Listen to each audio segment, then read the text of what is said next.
It's a very great pleasure for me today to introduce Naomi Baron as for the quality of her work and for the quality of her friendship.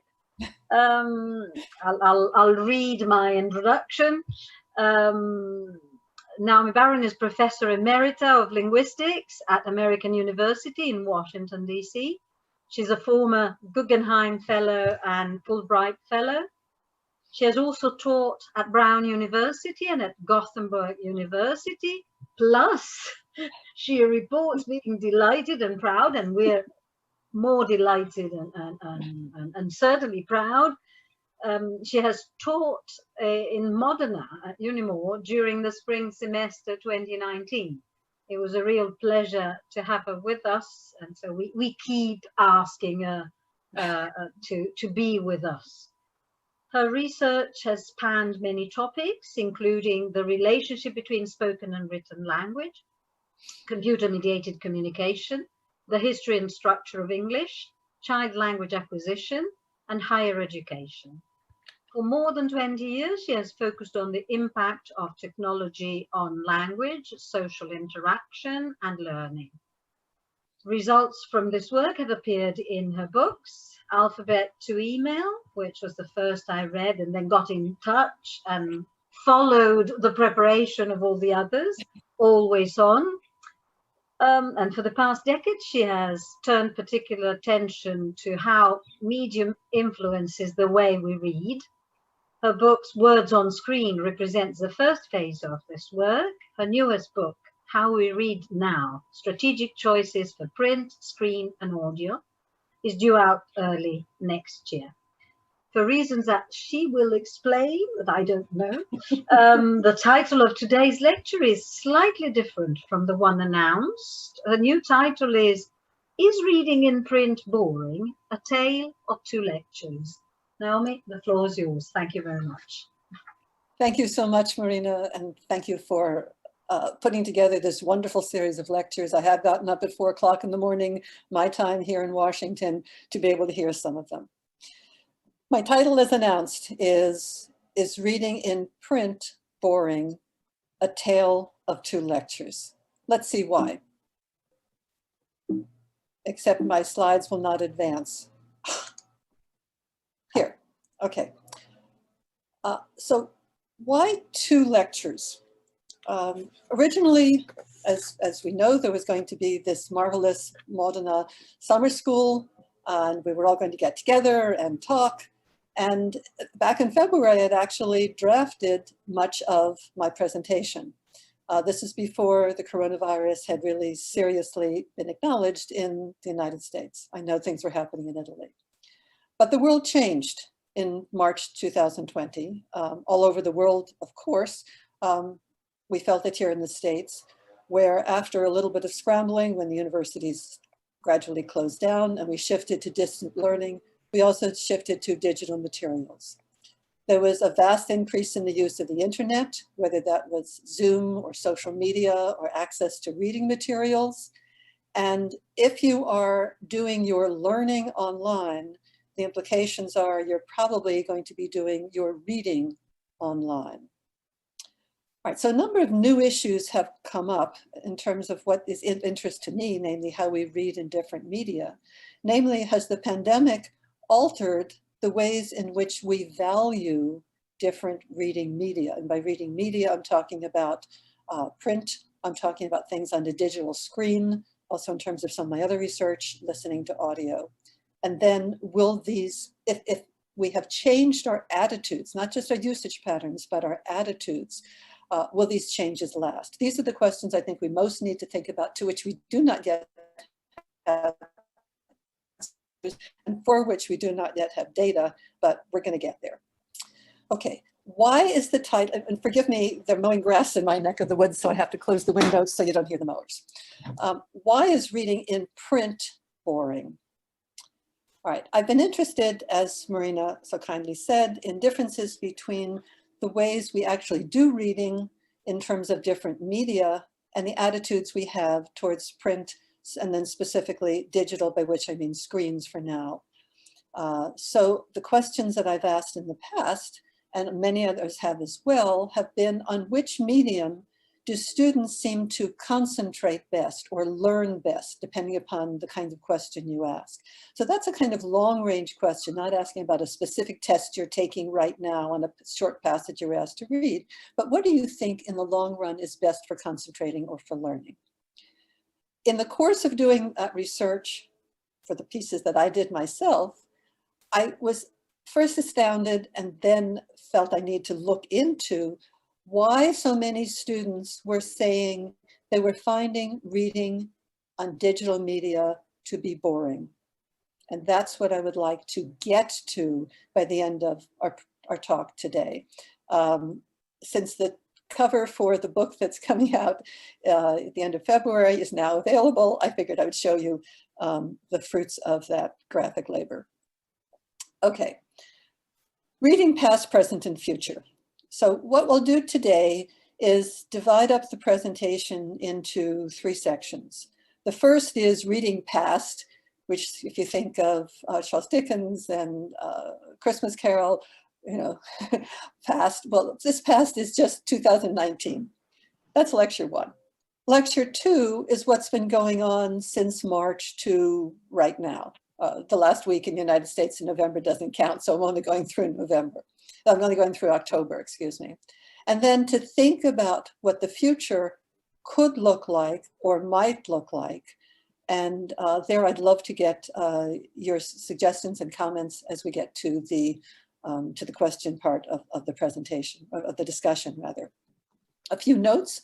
I'll be largely focusing on education and learning issues, although there are clear ramifications for anybody reading for pleasure, reading for business, because the same kinds of psychological variables obtain. I'll be using extensively US data, in part because that's what I have and that's what I know. And also you'll see a number of references scattered through the presentation. If you're interested, I have a bibliography put together for all the references. Just email me and I'm happy to send it to you. All right, reading past, lecture 1, which is pre-pandemic. Here's just an overview of what we'll talk about. We'll talk about print versus digital issues in an educational context, print versus digital issues looking at some recent research, and the research for recent is up through about 2 years ago, and then we'll look at more recent research that is post-pandemic, or that makes us rethink post-pandemic. We'll talk about some really curious divergences between what's happening in the trade market in sales, you know, general common reading, public reading, versus educational trends. I'll get then to is reading boring, and then we'll look at some takeaways from this first lecture, this first pre-pandemic discussion. Okay, the educational context for reading in print versus reading digitally. The underlying question has been, are reading in the 2 media equivalent? And equivalent can mean many things. Obviously, you have touch and feel and haptics for what you're reading in print and all the things that go with that. And there are various other things that are digital, but I'm going to focus on the learning issue. Where is there equivalence? If you look at the early phase of the research, from around 2010 to around 2016, give or take, you'll find that there were a large number of comprehension studies done in many countries throughout Europe and in the United States, largely with college students. And the results have been significantly inconclusive, either because they showed reading the 2 media were equivalent, or one study said this and the other study said the other.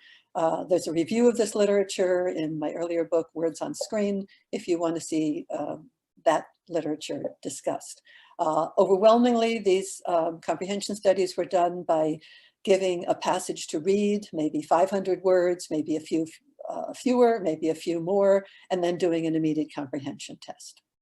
However, there are also a couple of what I'll call perception studies, where you asked students, do you think that you concentrate best, you learn best, you remember best on one medium or another? And depending on the study, different questions were asked about concentration or learning or remembering, but this was more the long-term haul not how do you think you did on that specific test. And there's a study that I did with 2 graduate students, and then Diane Misrachi and her colleagues had another study as well. Again, you can get all the references from me if you'd like them. All right, the more recent research, which I've reviewed in the newest book, but I'm happy to share, is showing a different picture. There have been 3 so-called meta-analyses done of previous studies where there was an analysis of comprehension studies that were done, studies that met certain kinds of experimental criteria. And the findings on all 3 of those studies are that if you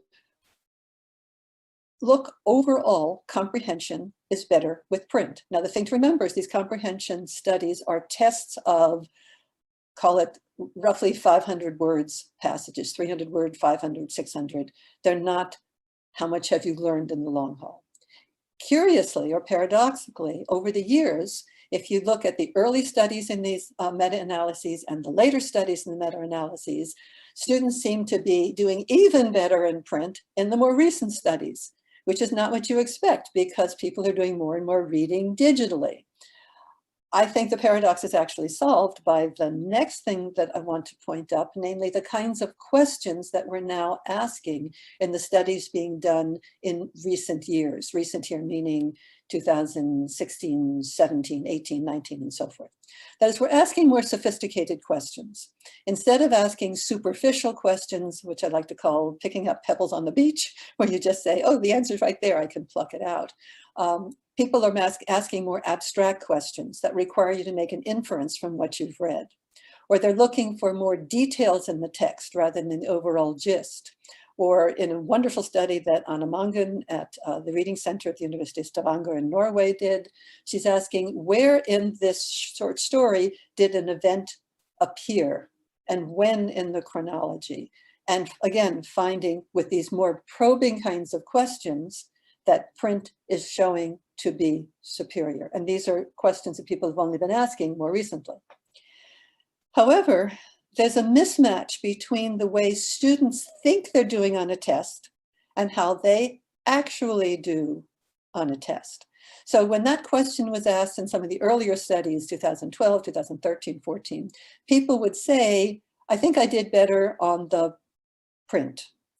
What they're now saying, not all of them, but this now goes for college students and it goes for some students in this study in Israel in the 4th and 5th grades. They're now saying, oh, I did better on the digital. They actually did better on the print. So there's a calibration issue between what they think they did and what they actually did on a test. Okay, more on recent research. I did a study with several colleagues at the International School of Stavanger in Norway a year ago when it was still possible to travel and do research. And we talked with, and got data from, actually it was an online survey, from middle and high school students. And one of the questions we asked is, do you think you concentrate better with print, with a computer, with an ebook, with a cell phone, and so forth? And what they said, sorry, mobile phone, same deal, is that 85% said, I concentrate better with print. And 71% when asked the specific question about learning said they learn better. But remember, some things are actually probably better learned on a digital screen because of the availability of video and hyperlinks and so forth. Okay, but keep in mind, there's a difference between how people think constitutionally they concentrate or learn as opposed to how they do on a one-off test. Another thing that we've learned we really need to think about is the difference between what the media are themselves and what the so-called affordances are that lead us to act one way or another simply because you can hold it in your hand as print or because you view it on a screen with digital. We also need to think about mindset, which is sometimes referred to roughly as metacognition. That is, what kinds of expectations do we have when we approach a medium? So when we're reading digitally, we tend to think we can read faster. And I have data to prove that people think I can read faster on digital, even if it's the same text that you would read in print. we tend to say, oh yeah, I can multitask. And again, I have data saying, yeah, I'm more likely to multitask when I'm reading digitally than when I'm reading in print. And we're looking to be entertained. And again, the students themselves are telling us that I find it much more entertaining to read digitally. A hypothesis called the so-called shallowing hypothesis has been proposed that suggests that we tend to adopt what we'll call a social media mindset when we're reading linear text on a screen. That is, we are thinking about how we should approach what we see on a screen, and it's our own minds telling us how we should look rather than specifically the medium itself. All right, let's turn to what people are buying. Looking first at trade sales. Again, this is pre-pandemic. I won't read the numbers to you. You can pretty much see them. Print has been holding comparatively steady, excuse me, over the last 4 years or so. Give or take, if there's a bestseller in print, the numbers shoot up and so forth. Similarly, if there was something only available as an ebook. But what you'll see is a dramatic drop in ebooks between 2016 and 2019. We will get to pandemic time soon. And then an astounding growth in audio downloads, okay? And that has been fairly consistent in where people are putting their money. The college situation is radically different. So if you look at the sales, these are published by the Association of American Publishers. Again, I'm looking at US data.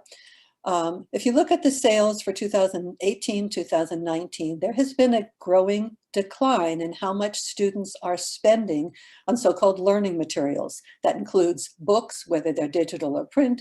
It includes the test materials, homework materials that publishers are making students buy if you want to be able to do your homework and pass the class and so forth.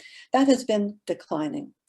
I just saw a statistic this morning, my time, that in fall 2020, the amount of money that US college students spent on average for learning materials for this fall semester was 186 US dollars.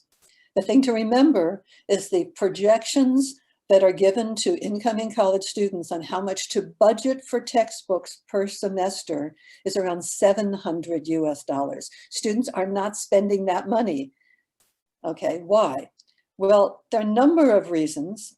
We'll get to some of them in a moment, but the first thing to know about is if they're acquiring a book at all, and not all are, they're not necessarily acquiring one they want to keep. Very big in the US textbook market is rental. My understanding is this has not permeated Europe or other parts of the world yet. Roughly 35%, this is last year's figures, but it'll be even bigger now, of the textbook market is rental. That's not all digital, but it's heavily digital. However, a study that was done in 2014, but I'm pretty sure the data are fairly accurate even today, is around 65% of students reported they didn't acquire a book in any format, purchase, rental, because they felt it cost too much. The rental books still do cost. Okay. In the educational venue, it's important to know that pre-pandemic, there was already a very strong digital move. So the move to digital textbooks has been going on for a number of years now, which is the reverse of the trade story. So you saw those trade digital sales going down and going down and going down over the last 4 years. That's not what happened in terms of digital textbooks. The digital move is in part driven by cost, because digital books are less expensive than print, and in part by convenience and access. So if, for example, you're taking a course remotely and you say, I travel, it's much easier to have the materials on your computer than it is to have to carry your books around. Okay. But there are other elements to the digital move as well. The number of courses that have gone online in the United States is huge. This is pre-pandemic. There are states in the United States now that require their K through 12, that is beginning kindergarten through high school, to have taken at least 1 or 2 online courses before they graduate as a way to teach them how to do online courses. and now everybody's doing online courses. OERs, Open Educational Resources, which exist to some extent in other parts of the world, but are huge in the United States. They are freely available materials, sometimes funded by foundations.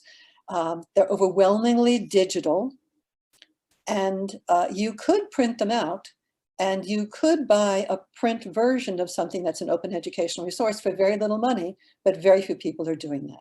There's also a move by 3 of the major textbook publishers, Pearson, McGraw-Hill Education, and Cengage, to develop what is called inclusive access. Boy, does that sound warm and fuzzy. What it means is your school signs up with one of these publishers and gets you access digitally to any of the textbooks or learning materials more broadly that publisher publishes. The first day of class, you have all your books digitally. We have them all. And you pay a fee to your school, and the school then pays that fee back to the publisher. Another move by Pearson, which is a huge publisher, it's many billions of dollars per year, called Digital First, started a year ago. And what they said is, we're now going to publish all of our books first digitally. Print, oh, well, we'll do that afterwards. And by the way, we're not going to update the print very often because why bother? No one's going to buy it anyway. And they have made their pricing such that the digital is less expensive to rent than print is. Okay. More on the digital turn. There has been a large effort by a well-meaning community of people interested in online learning. And there was this quotation I could not resist sharing. I don't know this woman. She means well. The article was called, "Instructors Can Help Students Prefer Digital Texts." Nudge, nudge. Instructors who model effective use of digital text in learning can help students overcome their preference for print. Oh, heaven help us. And take advantage of the convenience and lower costs offered by digital text. So there was this move, again, pre-pandemic. And we'll understand in a moment why, given the cost of textbooks, because they still are deathly expensive in the United States, and tuition is deathly expensive, why faculty are saying, okay, use the digital, it's fine. It's equivalent, right? Doesn't happen to be right, but that's been the assumption. Okay, so faculty have been concerned about the cost of textbooks. I did a study with my colleague Anna Mangan, interviewing faculty both in the United States and in Norway about how much reading they were assigning, and was digital technology changing the kinds of things they assign, and did they think students were reading in the same way as they used to read? Were they reading more shallowly with digital? All those kinds of questions. But we also asked about cost of textbooks. And what one of the people from the United States, the faculty members from the United States said is, I cannot in good conscience ask my students to pay the outrageous cost of books. I use web available materials and academic journal articles. And they do this because students don't have enough money. I mean, it's for real. A second issue is students, comparatively speaking, compared with how they see their parents, often see educators as authority figures. And if their teachers are saying that learning digitally is equivalent to learning in print, it's understandable for students not to question the suggestion of the faculty members that they should read digitally, even if those exact same students say they believe they concentrate or learn or remember best with print. Is reading in print boring? This is an old cartoon that I used 3 books ago that I hauled out and copied. It's from the Providence Journal in 1981. And there's this little kid who's handed a book and is not too clear what to do with it, and eventually tosses it off and is back to the television.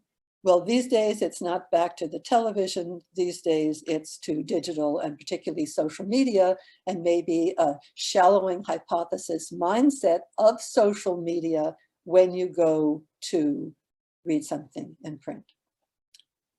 Why might print be boring? Okay.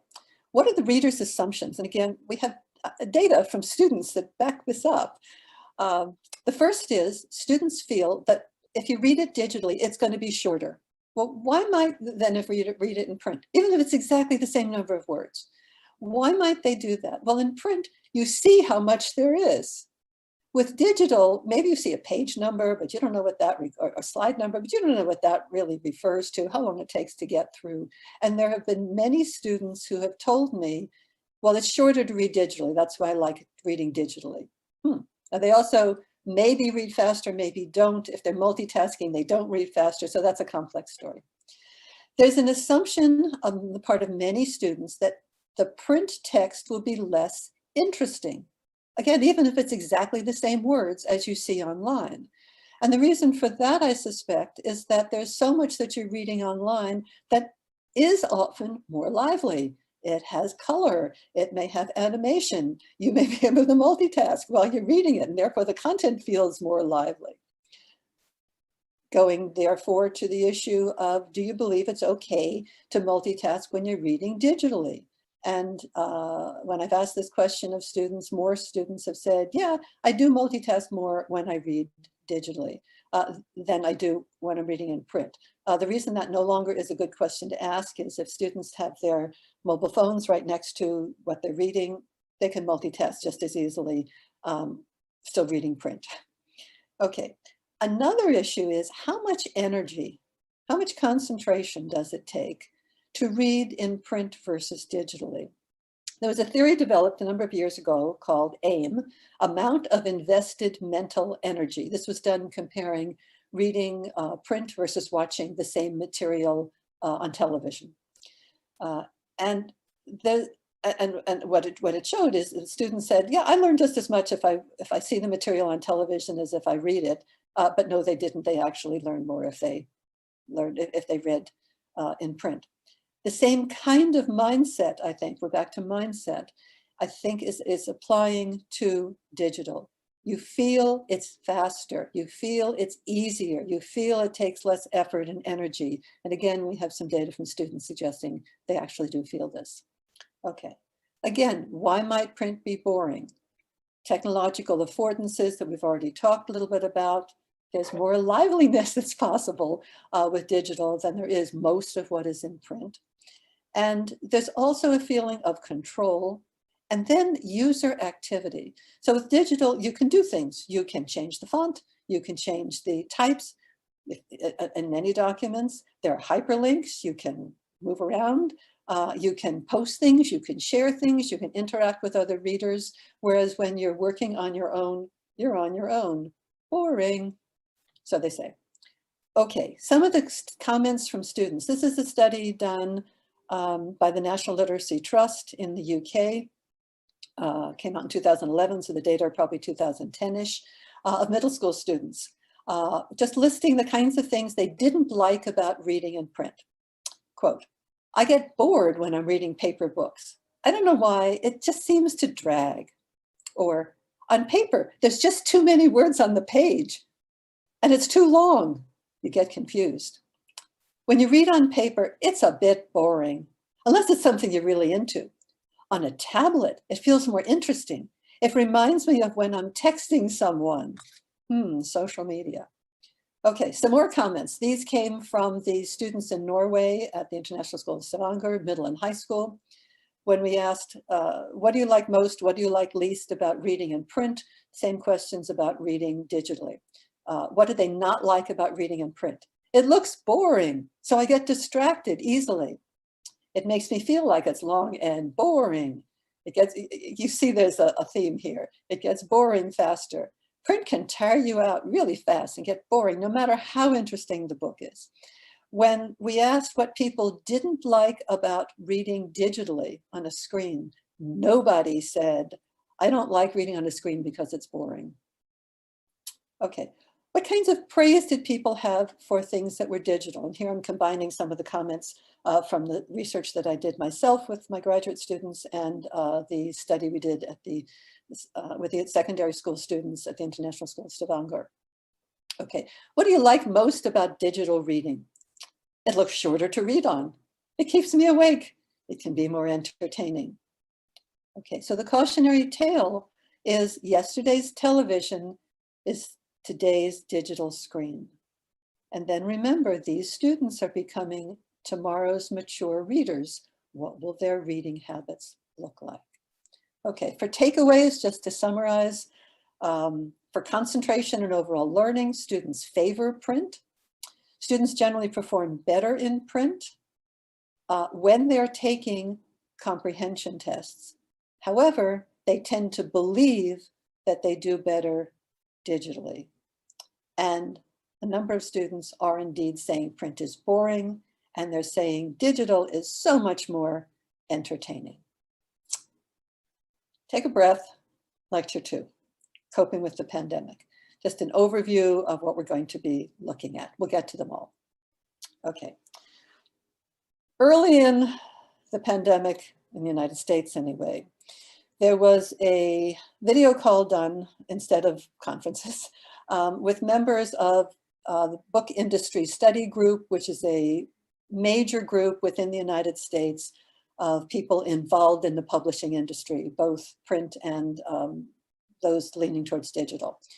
And the question is, how are things going? What are people doing?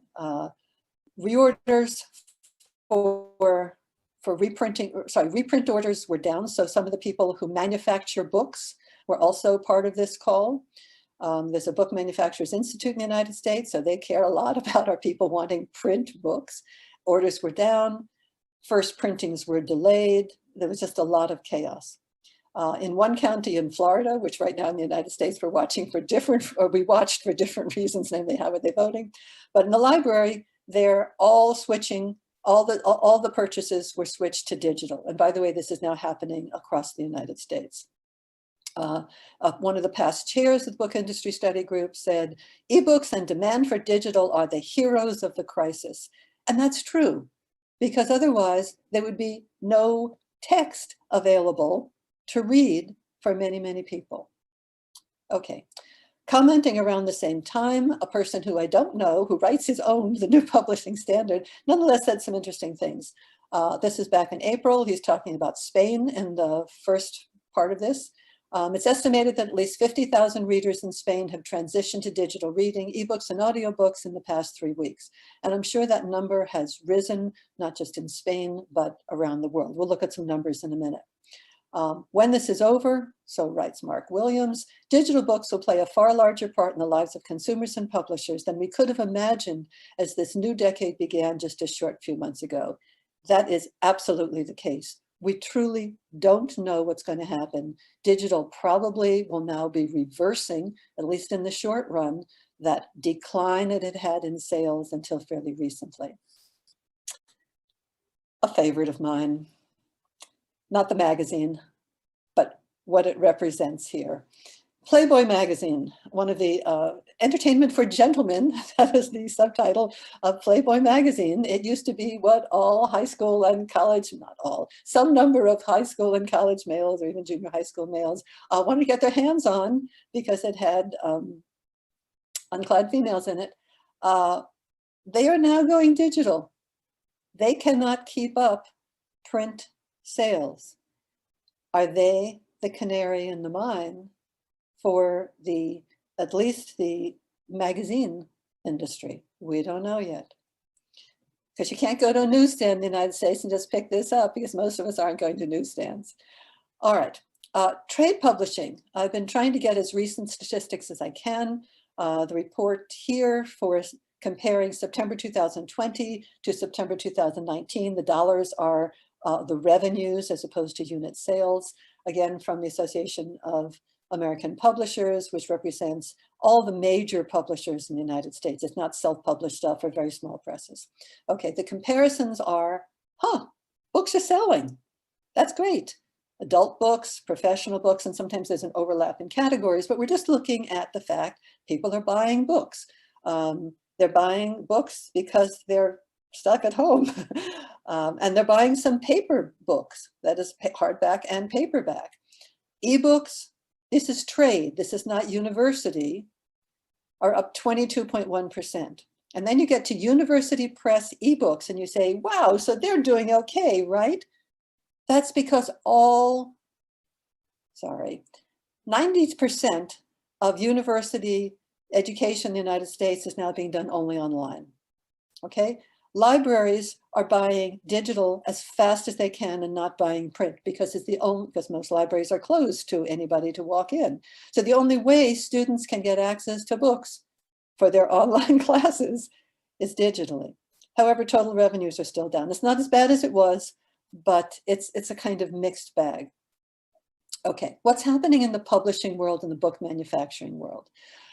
As an author, I follow these things. Publishers are delaying the issuing of a number of books that were supposed to come out in spring 2020 often didn't come out. They're postponed until fall or spring 2021. A lot of contracts are just being canceled. There's a real question of how many titles publishers will be able to afford. Don't try selling a manuscript to an American publisher right now. You will have no luck. And it's not clear how much print people are going to want. Publishers make their money on hard copy. They make their money particularly on hardbacks. So it costs a lot more if you say, well, they'll only issue it digitally. They're not making as much on it. So it's not clear how much they can afford to publish.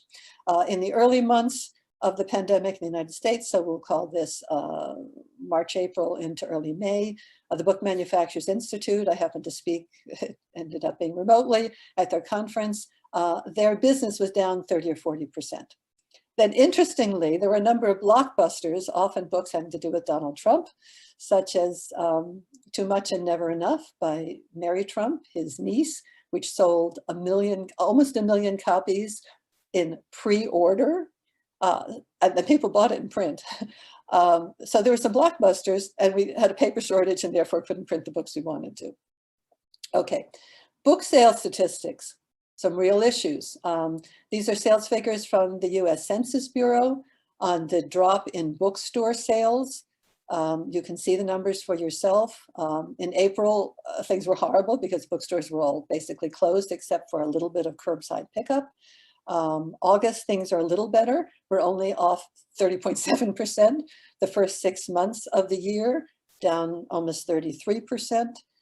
However, it's Amazon that's doing the selling, not brick and mortar book sales, because they account for, we don't know exactly because they don't publish their figures, roughly 70% of all online book sales, and that's both print and digital.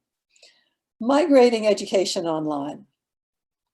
Okay, the new Great Migration, the earlier Great Migration took place on the first half to basically 1960 rather, in the United States, with populations of African Americans moving north. But there's a new Great Migration, and that is of what's happening with courses. And again, this is in the university setting in the United States. In April, 76% of college courses had quickly moved online. But something else was happening at the same time. 17% of faculty just eliminated some of the readings they had originally assigned back in January. Our semester starts in January. 48% of the faculty had lowered their expectations for the amount of work they expected students to do. And 46% had dropped some assignments or exams. So education was taking a real hit. And the same thing, I promise you, is happening this fall in the United States. It's really hard to take all your classes online, particularly if you have other things going on in your life, like a job that you're also doing online. Okay, faculty perspectives. There was a survey that Emerita had done back again, April, March, whatever it was. And she asked faculty, so what do you feel you're doing as opposed to this other more student-centered perspective? They said, we're getting rid of the textbooks, we're assigning shorter chunks, we're replacing written texts with podcasts and videos. And then Emerita asked, well, what about your own reading? And they said, I can't concentrate. I can't do it with the depth and breadth that I used to. I'm skimming things, I'm rereading things, nothing is sticking. If you are in the United States right now, even before the election issue with the pandemic and shutdowns of varying sorts, the big question is, what are you doing to reduce your stress? Now we have double stress. People are having a lot of trouble focusing on anything, whether it's print or digital. Okay, a shift in reading material. So let's see what's happened. There has been ongoing, and this was pre-pandemic, a shift from assigning whole books to assigning articles or chapters. There was an interesting warm-up for this exercise of what's going on right now in 2009. And that was when we were afraid that the H1N1 epidemic would become a pandemic. And faculty in my own institution and lots of others were told, figure out what you do if we have to close the universities, as they did in Oxford and Cambridge for the plague. Okay, what are you going to do? Well, we have to make things digitally available so if students can come to campus. If you can't come to campus, they could still read. By copyright law, you can scan one chapter of a book, one article from a journal, and we started changing the kinds of assignments we gave back in 2009, long before we got to COVID-19. Okay. Meanwhile, libraries are shifting their acquisitions increasingly to digital because in part of cost issues and part of access issues. If 3 o'clock in the morning you want to get a book and we have the digital copy, that's great. Whether you read it the same way you would read the print issue, that's another story. And then there are various textbook publishers initiatives that have taken place with the pandemic. Again, in the United States, if an order had been placed with a publisher for print books, they immediately made the digital available to all students because students thought they were only leaving campus for 2 weeks and left all their books there. No, they're not coming back. And then a number of the publishers made a lot of their digital offers available just for free, which was useful. Okay, so what is happening now and what are some of the continuing challenges? The pandemic, I will argue, is a magnifier of trends. The trends have been going on before, but what's happening with the pandemic is making them writ larger.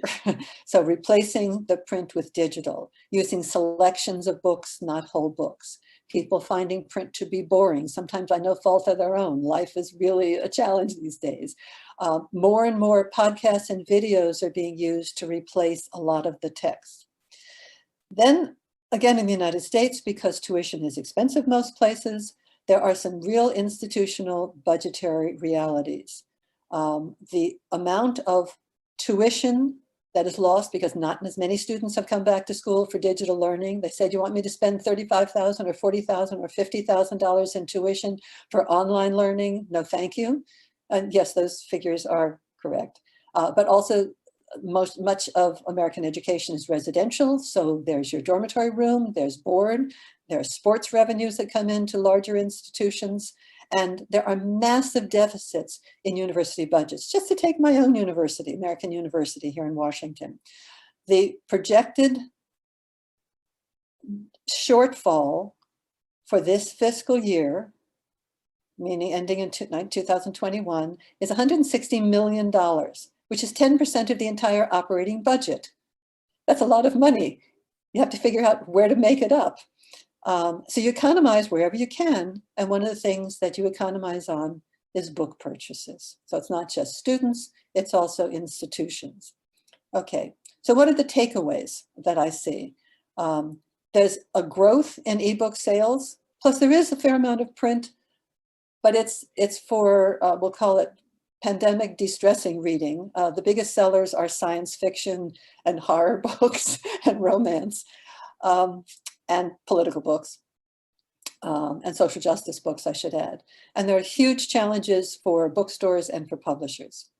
In education, there's this explosion of doing everything online, including our reading, and that is overwhelmingly digital. And it's really hard to concentrate on anything. Okay, let's get positive and think about the future. Let's look at some of the market challenges for print. Let's talk about what happens with attention and what are some of the unknowns as we go forward. Okay, so the market challenges. What trends do the data, at least from April 2020, suggest? And these get updated month by month, but this is what I've got. Okay, a 10% decline in print sales, and that's probably going to be about right. Maybe it's going to be a little less. That is, there have been surges of sales in political books over the summer, the spring and the summer. And now the election's over, they're going to die down. The retail ebooks have been going up, as we saw from those figures from the Association of American Publishers. And I think that's going to continue to happen. Library ebooks, this was back in April, they were going up 130%. I'll bet it's probably up now 200% if they have the money to buy the books, because the costs of ebooks for libraries are not cheap.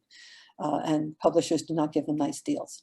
What's really interesting is the surge on Google of searches for free books. Okay, so one of the questions in the publishing industry is, how much are we going to publish? How much can we afford to publish? Are we going to take new contracts? Are we going to give advances? Can authors afford to write if they don't get an advance? Okay. The attention challenge. Let me stop before I get to the slide and talk about something most of you probably know about or have read some version of, the work of Nicholas Carr, who wrote an article for The Atlantic back in around 2010-ish. Is Google making us stupid? And then wrote a follow-up book on that. And what he argued is, as many people have, think about this shallowing hypothesis, but he argued it a decade ago, is that we have difficulty concentrating in print because when we read digitally, we develop a particular mindset that doesn't favor concentration. Okay, if that was true 10 years ago, what's true now? As so much, even pre-pandemic, as so much of our reading has gone online, and as our attention span is getting really diminished, the phrase is, I have the attention of a wet squeegee, from so many factors. Okay, so let's now talk about what we saw in the first lecture, that is pre-pandemic. Students concentrate best with print, though some find print boring and digital more entertaining.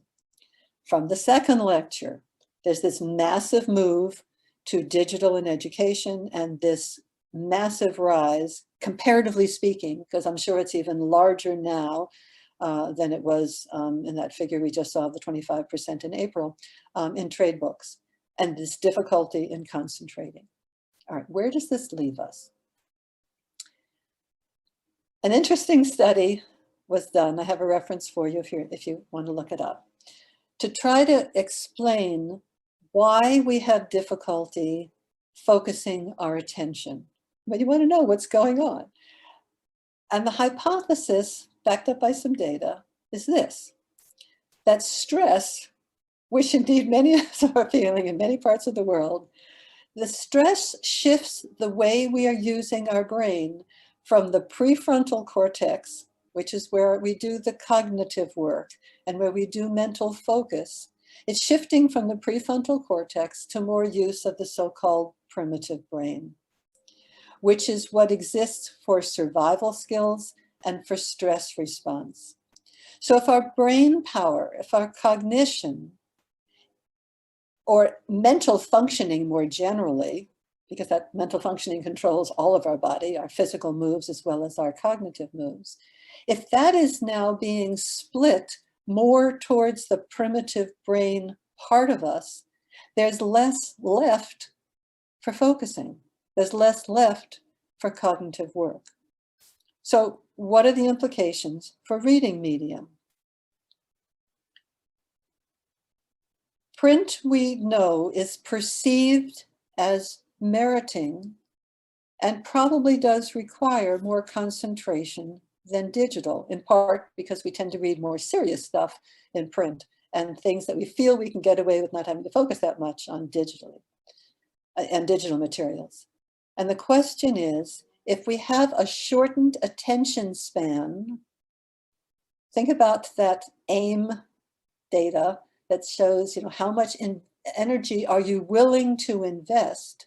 If we have a shortened attention span and we think it's going to take more effort to read in print, are we going to opt for print? Whether we're right or not about whether it takes the same amount of effort, are we going to opt for print? Okay, some unknowns. They're the cost issues. The first question is, how much expendable income will people have? In the United States, and I know this is true in many other parts of the world where first there was some financial support from the government, and then that has gone away. In the United States, it went away big time. Will we have money to buy print books? And the answer is, if print is more expensive than digital, a lot of people will have to vote with their pocketbook if they're going to be able to buy books at all.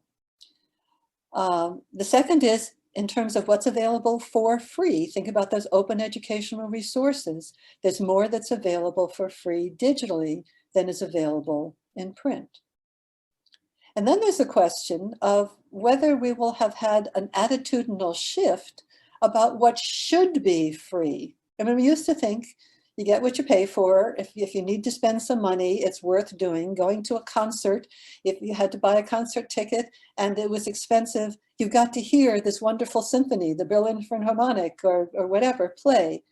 Now, so many concerts are free online. Admissions to museums are digital and free in many cases. Will we be willing to spend for the things, even if we had the income, that we used to think were worth investing our money in? Then there's the preference issue. And there's a question of whether we're going to more strongly embrace digital because we've had so much more experience with it, or will we yearn for print?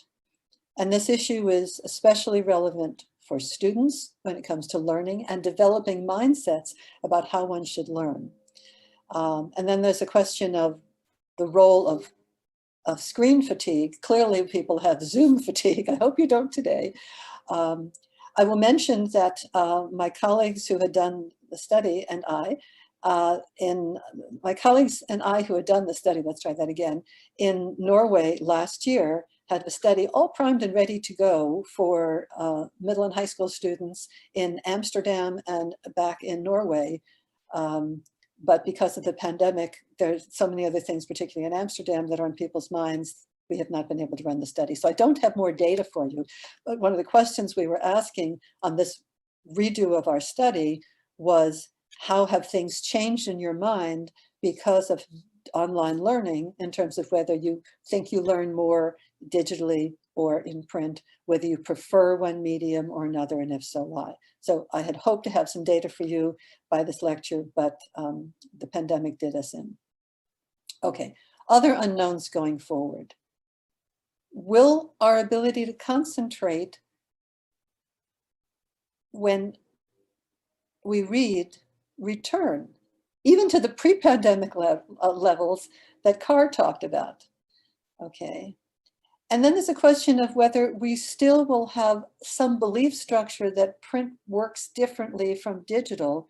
And maybe if we wanted to seriously look at it, if we wanted to seriously understand something, we would say, okay, I'm going to read this one in print, or it's digital, I'm going to print it out. As so many of us in academia do, you may read something first online, say a journal article, and say, no, I really need to think more about this, and print it out. Then there's the question that Marianne Wolf, who knows an incredible amount about reading and reading digitally versus in print. She's a neuroscientist now at UCLA in California.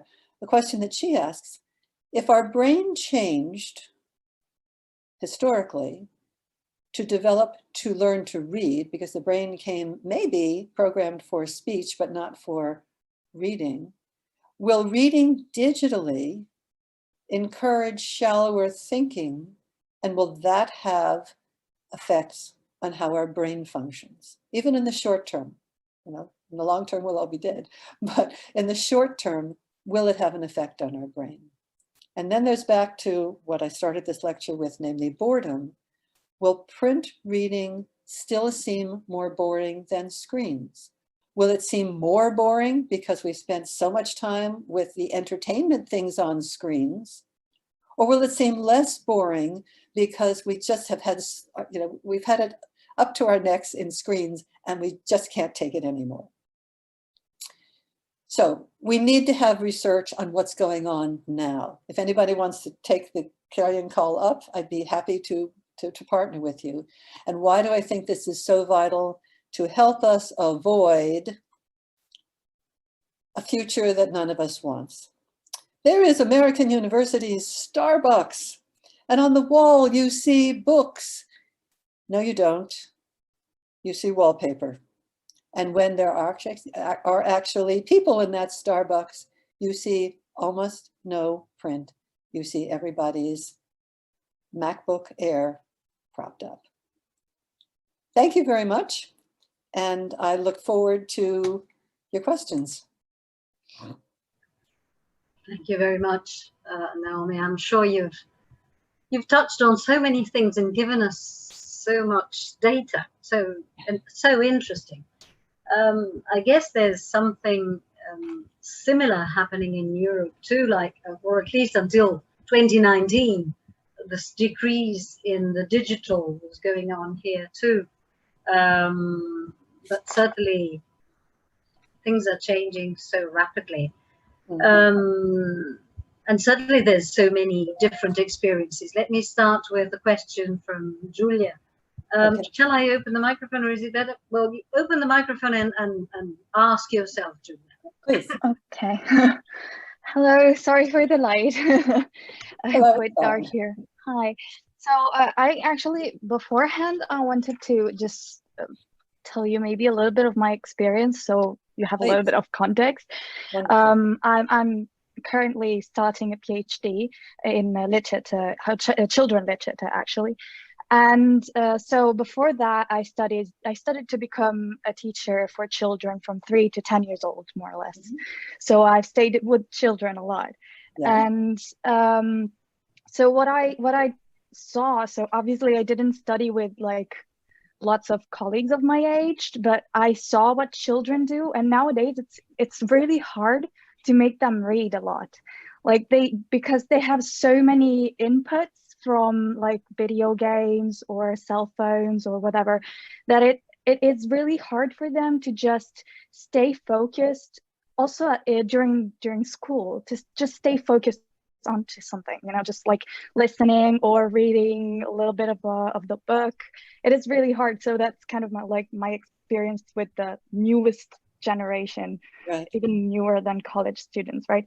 And the second thing that I wanted to say about my experience is that I write a little bit of articles for Disney blogs, those kind of, it's not a job, it's just passion. I'm not paid or anything. But what I discovered, I don't know if it's the same thing for the English language, but what I discovered is that there are rules online for articles that are just, you know, fun articles or something. So what they ask me usually is the language has to be really simplified. Like you cannot use passive forms, you cannot use too long sentences, because the audience will just, you know, close the article and won't read it. So what they asked me is to make it really simple and to highlight little words so that people will just, you know, scroll on it and understand it all, you know. So during your presentation, I was just like, this is so obvious that people find it more easy to like focus on online or digitally, because when they read on a book, they don't have the highlight, they have to highlight, right? So it's more difficult. So my question is like, is it like psychological? Is it something that it's going to get worse in years? And also I wanted to ask if maybe the new generations also are really fond into the environment and how paper is important, you know, so like they won't print too much. They're really fond into saving the earth and everything. So maybe printing too much, it's also not into their chores, you know, like it's not kind of, I don't know, but I wanted to ask that too. Many good questions. Let me start backwards, if I might. First with the environmental issue. I've had many students say, I won't print stuff off, you're killing the earth, whatever. I used to have students when I would hand them articles that I had printed out for them, because I knew if I handed it to them, rather than say, go read it online, they would read it if I handed it to them. They told me, I'm much more likely to read it if you hand it to me than if I have to look online for the same thing. But they told me I killed the Amazon rainforest by, okay. But it is also the case that paper is recyclable, trees are renewable, and the things that digital devices do in terms of harm to the environment and the people who mine the rare earth chemicals are horrendous. So it's not clear what actually helps the environment. Okay. In terms of highlighting things on a screen to say this is important, if you go back about 100 to 200 years ago, when books were printed, often they would be in the margins, a little summary of what was important on that page to do exactly the kind of thing that highlighting, not exactly, but a parallel to what that highlighting of words on a screen now does. So you're right, people are looking for something useful. Interestingly, there's a study that was done on if you're buying used books, would you, as a college student, would you rather buy books that don't have any highlighting or underlining in them, or books that do? Would you pay more if it has highlighting or underlining? You'd think, no, I want a clean book. I'd pay more for, no, people would prefer, students, statistically, not all students, I doubt you, would prefer books that are already marked up so they don't have to do that themselves. They only look at the quotes important parts, which may or may not actually be important. On the issue of language simplification for things like blogs, the first question that comes to mind is the intention to write things that would be accessible to second language speakers? Because if you have as your audience, and I simply don't know who the intended audience is, so get rid of the passive and don't make the sentences too long and don't make the vocabulary too difficult. If your intended audience is people who have varying levels of fluency in English as a second language, then to say keep it simple makes a certain amount of sense. In the United States, the Voice of America, which was a television, first radio and then television system that went around the world, okay, blasting out, we hope not propaganda, but just good American programming. They have a template, they have guidelines, because I had some students who used to work there, to simplify the language that would go out in English to other parts of the world to make it accessible. So I just don't know whether it's, oh, our readers are so dumb, they're native speakers of English, but they don't really want to have to cope, whether it's that or it's make sure you can be available to a wider audience. Now going to your first question about what's happening with children's ability to focus. This is an enormous problem. And the problem is, I think, reflected in how kids settle down or don't settle down to read, but I don't think that's the source. Because kids can focus on a lot of things if they feel there's a reason to focus on it. Part of the problem, again, I'll speak from an American perspective, and this is not to praise America, it's to damn it. We have parked kids in front of televisions as babysitters. We have said, you go to a restaurant. And to be fair, I saw this when I was in Venezia. I was at a restaurant in Murano, and there was a child who was just talking too much, crying too much. So, I mean, not quite talking, sort of a 2-year-old. And the father brings out the mobile phone, sticks out the video, silence. Okay, so we have been getting these babysitters, and if our kids now can't concentrate on things that take more mental energy, to some extent, we did it to them. We have ignored them. Okay, that doesn't mean we don't have to solve the problem. So part of the way to solve the problem is by reading with a child, reading to a child, something that used to be very common, but it's not so common anymore, to read to kids who know how to read, to read in a whole family. And it's hard to do, and people are busy. And right now, when you're working at home and going to school at home and you're teaching your kids at home, how the heck you do all this is really, really tough. But unless one takes that as a priority, we'll never solve the problem.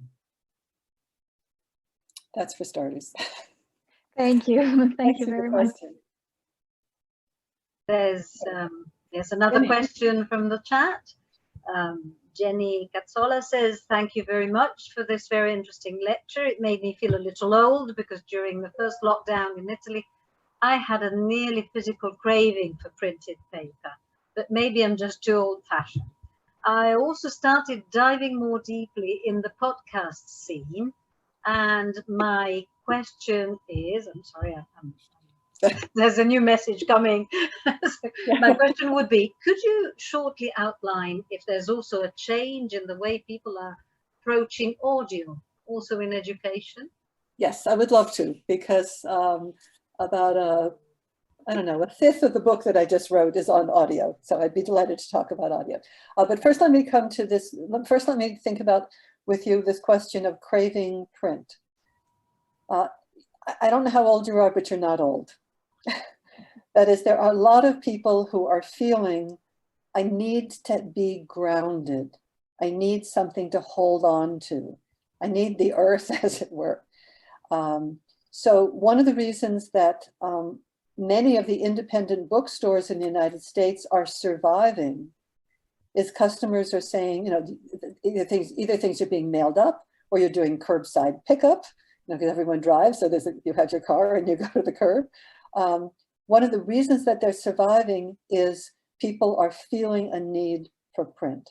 How long that will last, I don't know. The price issue is going to be for darn sure a real challenge. But going to the audio issue, audio sales are going up incredibly month by month, year by year. Again, this was pre-pandemic. The literature, okay, so take podcasts, and I will show maybe how old-fashioned I am, or maybe that I like to read text, even if I'm reading it online. Podcasts are meant to be listened to, but many of them also have transcriptions. I would prefer to read the transcription because I want to be able to stop, think about something, make a note to myself somewhere, as opposed to listen from start to finish when I'm unlikely to go back and re-listen. Okay, but yes, podcasts are becoming very, very common. What we know from the literature comparing learning from audio versus learning from text, again, whether the text is digital or print, most of the studies were done with print, but it could be digital as well, is that people tend to learn more from the text. And there are a number of studies that show that. Similarly, there are studies comparing seeing something with video as opposed to seeing the text and then maybe some slides with some pictures that go along with what is in some of the video. And again, it is particularly for the more serious questions, as opposed to the pebbles on the beach surface questions, text seems to be preferable. That said, one of the trends in lower education, particularly in the United States, is to have combined text and audio. And the text may be digital, the text may be print. This was a move that started for kids who had learning disabilities of varying sorts, for people who have profound hearing loss, but it's a trend that particularly in lower school has been developed because you can, or for people learning English as a second language, and I know that literature better than learning, say, Italian as a second language. What has happened is if you can hear how a word is pronounced, a word that you don't know, you have a better chance of feeling, okay, I can make sense of this word. I don't just gloss it off, you know, gloss over it and forget it, than if you just see it, in print and don't hear it. So what I see happening in education is two things. First, a move, particularly in lower school, say kindergarten through maybe age 10-ish, 12-ish, something like that, to use more audio with text. However, what I also see happening, and that worries me silly, is a number of my colleagues, and I'm guilty of having done it as well, to assign a podcast or to make a podcast or to do a video, to make a video or to assign a YouTube or to assign a TED Talk, and somehow assume that students are going to learn as much. If you don't train people how to take notes, how to re-listen, it ain't going to happen. So that's part of my consideration.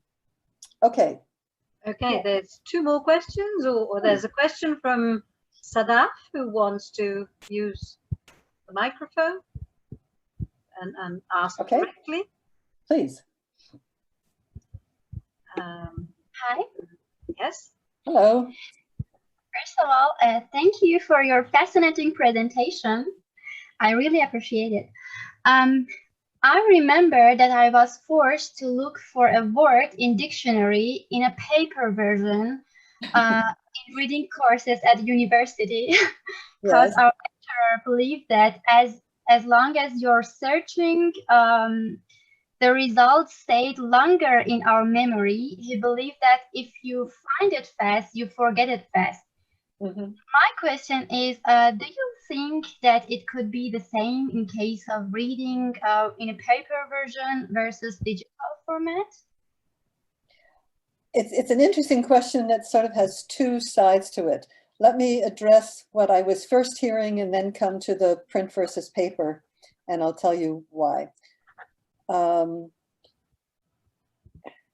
When spell check came along in Microsoft Word, as well as in other kinds of word processing programs that used to have more popularity, it became so easy not to have to go to paper dictionary. But by going into a paper dictionary, which I mean, I still have my Webster's Collegiate Dictionary sitting next to my desk here at home. I'm not in Modena, actually. I am home. And I have one in my office. I haven't been to my office for 6 months, so I assume it's still there at the university. When I look it up, I focus on it. I think, oh, not just how to spell it, but how do you pronounce it? I think, oh, what's its etymology? I think, oh, it's got different definitions in British English or different spellings in British English than American. And I learn a lot about the word. So just that time I logged, you know, seat time, as it were, is greater if I am looking at something in paper, in this case, in a dictionary. For print versus paper, I think the real issue comes down to annotation and speed of reading and pausing. So annotation, I'm not just talking about underlining or highlighting, I'm talking about marginalia, of actually writing things or making symbols that make sense to you or drawing arrows. And some of this you can now do digitally, but we're much, much more likely, and we have data on this, to do it if we're reading in print, particularly if it's our print and not the library's book, than if we're reading digitally. And we know that that annotation, the things that make the reading passage yours, are what make you remember it. So the real issue to me is not so much the medium, but how we use the medium. And if we're using it, if we're using digital media to mark up, and you can do it now, but you have to decide to do it, to mark it up in a way that makes that reading ours, then it can be, I suspect, for long-term learning, because we don't have the long-term learning data, we just have the short test data, it can be as useful, but we haven't developed the pedagogy to make that happen. Okay, there's two more questions. There's always two more questions. One from Federico Daupa, who says, thank you very much for this extremely interesting lesson. I have a question. I don't know if it's silly, but it's my curiosity. If I'm not mistaken, you mentioned at the beginning the fact that an interesting aspect to take into account when approaching digital, oops, I'm sorry. Digital reading and okay. Maybe keep having problems with the movement when approaching digital reading and its role in learning. Is that two new messages, and I get even more confused. Well,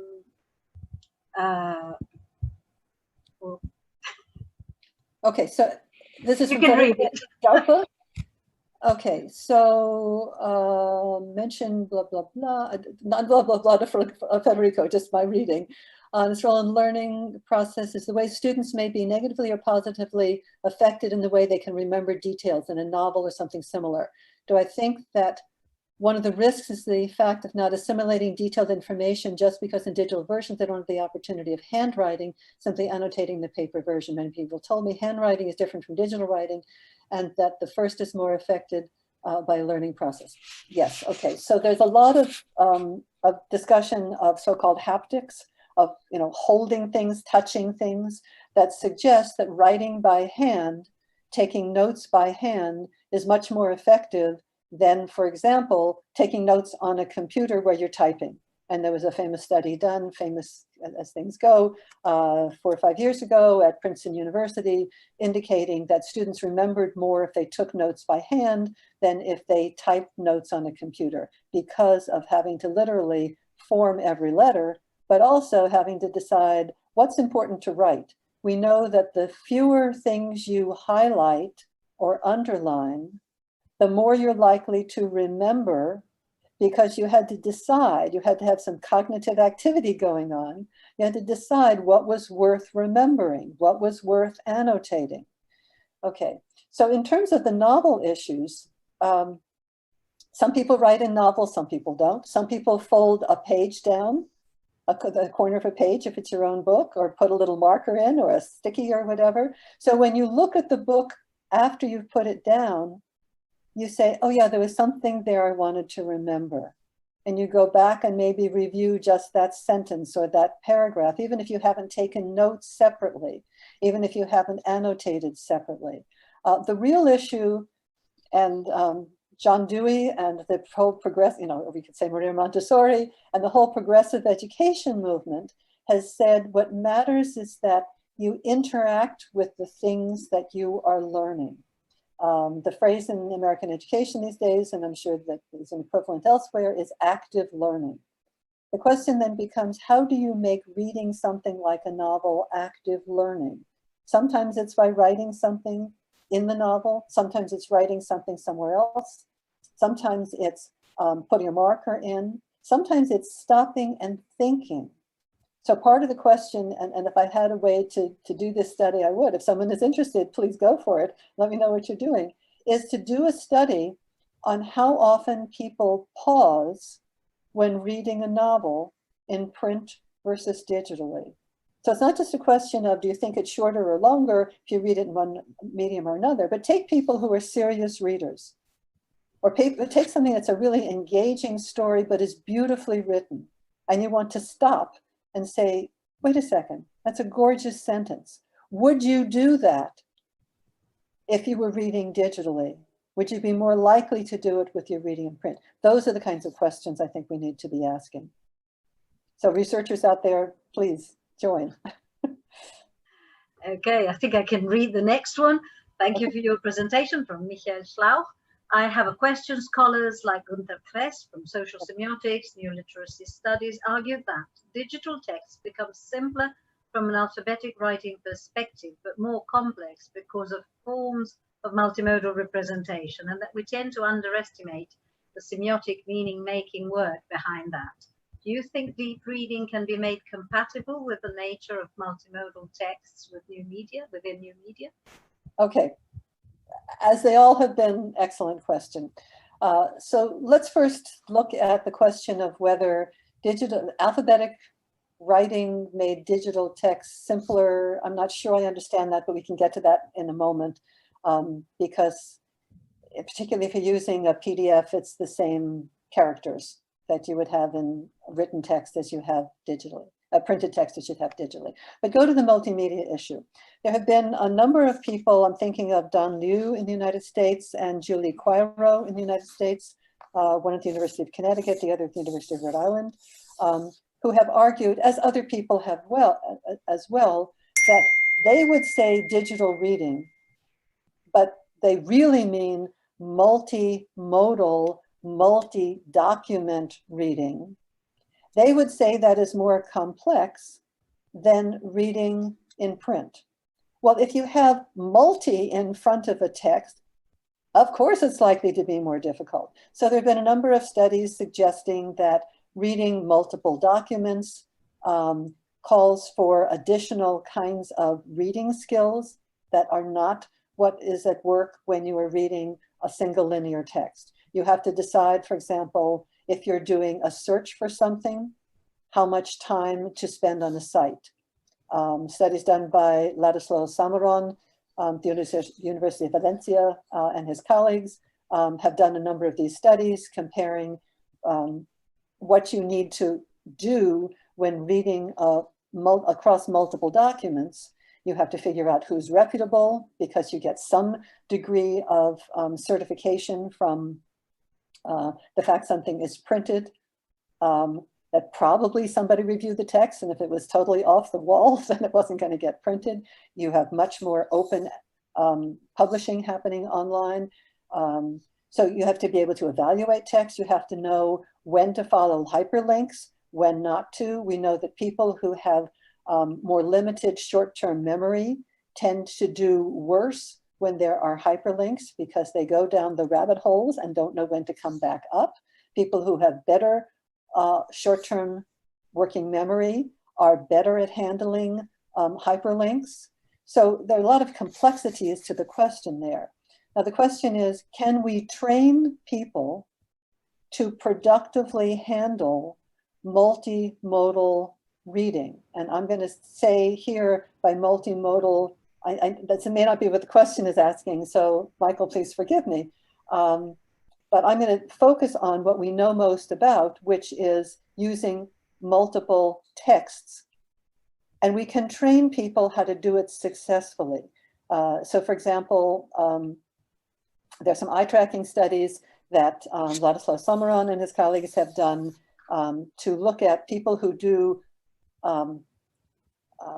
productive moving from site to site and looking at the credentials of who has posted the material in the first place. And he's done these videos and he's used those as training videos for other students to say, you could learn how to be successful. This is the way it works well. This is the way it doesn't work well.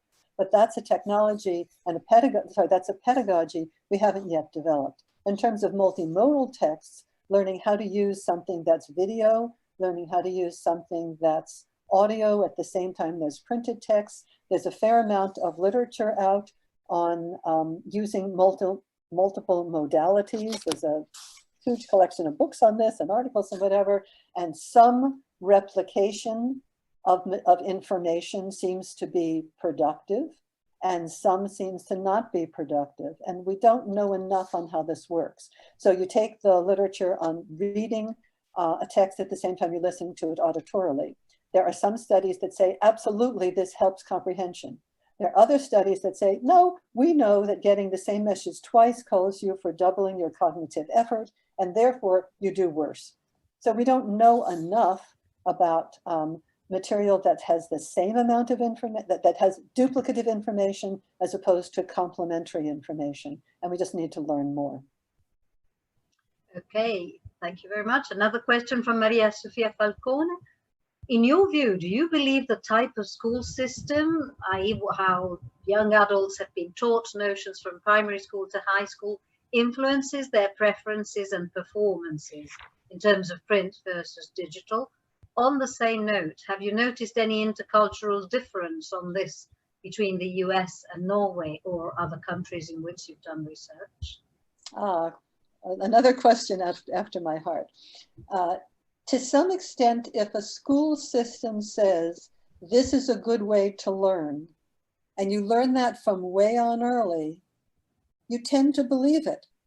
Part of the problem, part of the challenge right now, part of the reason that I wrote the book that I just wrote, which is very pedagogical in nature. I mean, it's written for educators. It's not, I mean, scholars I hope will learn from it too. It's got all the research in it, but it's written for people who make educational decisions.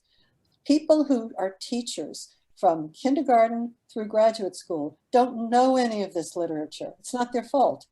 But what is really clear is people tend to believe what they're told by authority figures. So I don't know what the world is going to look like in terms of what people tell you their preferences are in another 2, 3, or 5 years. Just as the things we grow up eating seem to be us the right foods to eat. I have a dear, dear Italian friend who's in her 70s, and she's a fabulous cook, but she will not go to any restaurant in the United States. She will cook Italian food and do it very well. She has more fluent English than I sometimes, but she knows American culture like the back of her hand. She will not change her cuisine. So I don't know what's going to happen there. What I do know is there's some really interesting cultural differences. So when you look even back in the mid 2011, 12, 13, 14, 15, 16, you look at sales of ebooks. The United States had the largest percent sale of ebooks. It was roughly 20%. It got up to roughly 20% of the book market. The UK had the next highest. And then it fell off a cliff. You would go to Germany, you'd go to France, you'd go to Italy, you'd go to Spain, and it was somewhere between 2, 3, or 4 or 5% of the market. And how that's changed with the pandemic, I don't know. Okay, so as a result, similarly, you would look in the United States at how many independent bookstores there are. There were these big book chains, most of which have now gone out of business. You know, Barnes & Noble is the last one left, barely hanging on. And the independent bookstores went out of business. You compare that with Europe, you walk down the block and there's a bookstore, and then you walk to the next block, or maybe 2 blocks over, and there's a bookstore. So there's a book culture in other countries that doesn't exist in the United States anymore, unfortunately. Okay, so in Norway, there's a print book culture. For darn sure, in Italy, there's a print book culture. In Germany, in France, and then we could go to other countries. In some other countries, it's shifting somewhat. So in Japan, there's been a heavy book culture, but there's also a digital culture. Similarly in Israel, it's become very heavily a digital culture, in part because you can get books from the United States and other places in the world really easily. You don't have to pay for shipping. So I think there really is an awful lot of cultural consideration. Similarly, in places like Norway, the government gives subventions for translating books. And I bet you it's translating into print. Similarly, I understand it's also the case in Italy, that there are ways of getting either government or foundation subventions for doing translations. That does not exist in the United States. Okay, so there are different cultural attitudes towards books in general. There are different attitudes towards the importance of print. And my biggest hope, that's all I can say, is that people will get so zoomed out, such Zoom fatigue, such digital reading fatigue, just as they got fatigue from doom scrolling on their phones, that the print is going to matter in a way it hasn't recently. That doesn't mean that higher education is going to shift. My real fear, and I know more about what's happening in higher education than lower education, except lower education was trying to go digital even pre-pandemic. And because of open educational resources, they're free. And if you don't have the money, then that's what you do. My fear is that in higher education, the publishers have run the show. The publishers have driven down the cost incredibly, and I credit them with that. And students have no money. I mean, they really, really, really have no money. Their families really, really, really have no money. And if something is free or inexpensive, you don't get a choice. And then as that generation, and then, you know, let's call it the next 3 to 5 years, grows up, I don't know what their attitudes towards print will be. So let us pray. There's a final question. I think it will have to be a final question from Emily. She says, I have a question regarding educational context and e-learning context. Researchers have been trying to improve digital education and digital experience as a productive way of learning. May I ask your opinion about it? Yes. All right. I am a realist. I may have personal preferences in what I do, but I am absolutely a realist. Digital education is not going anywhere anytime soon. Let me make a prediction about online classes, and then I'll make a prediction about I'll make a hope. I'll offer a hope as to what can happen with pedagogy.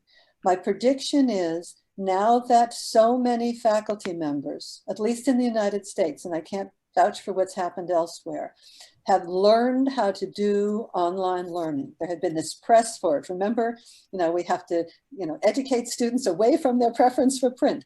There has been a huge move to doing online learning in the United States. Part of the reason is private universities need to get tuition dollars to stay in business. They design online programs for students around the world so that they can increase their tuition revenues. Those are all online programs. That happened pre-pandemic. Now that students are used to being able to do their studying in their pajamas and to go to class. Maybe they put a t-shirt on, but who knows after that. They're not going to want to go back to having to show up in class for all their classes. So online digital learning, particularly at the college level, is going to be much larger than it was before. What's going to happen in K through 12, I think because of the way we describe it here, is it's important to have socialization, of getting to be with other people. That's also true as you get older, but it's especially true when you're younger. So there's been a real move to try to get people to try to get K through 12 education working again in the United States because of the socialization issues, because there are people who get their meals at school because their families don't have enough money. There are people who are abused at home and they only get arrested. This is real. That's one of the rationales for trying to open the schools. So I think K through 12, we're going to have more in-person and more print. Universities, I think, will have less in-person and less print. This all goes by way of saying, though, we've got to work on pedagogy that's successful. And there are a number of people who are trying to figure out how to make digital pedagogy, both in terms of how you do an online class, but also in terms of digital reading and use of digital materials more successful. We're going to have to work really fast in terms of audio and video, because we really have this assumption that you just assign one of these podcasts or videos and all the learning just magically unfolds. Doesn't happen. Okay, thank you very much. I think we've already gone beyond the time we asked. I'm sure there would be more questions, but we'll collect them for next year, hopefully, or for next time. Otherwise, it will have to be another digital session. We still should be grateful that we could have this. So that I am delighted, and I thank you for the opportunity, and I wish everybody good health. And now I'm going to go check what the election findings are as of right now. Yes, can understand that. Thank you very much, Naomi. Thank you all. Really very useful and stimulating as usual. Thank you. Bye-bye. Bye. Bye-bye. Bye, everyone. See you next Thursday. Bye-bye. Bye-bye.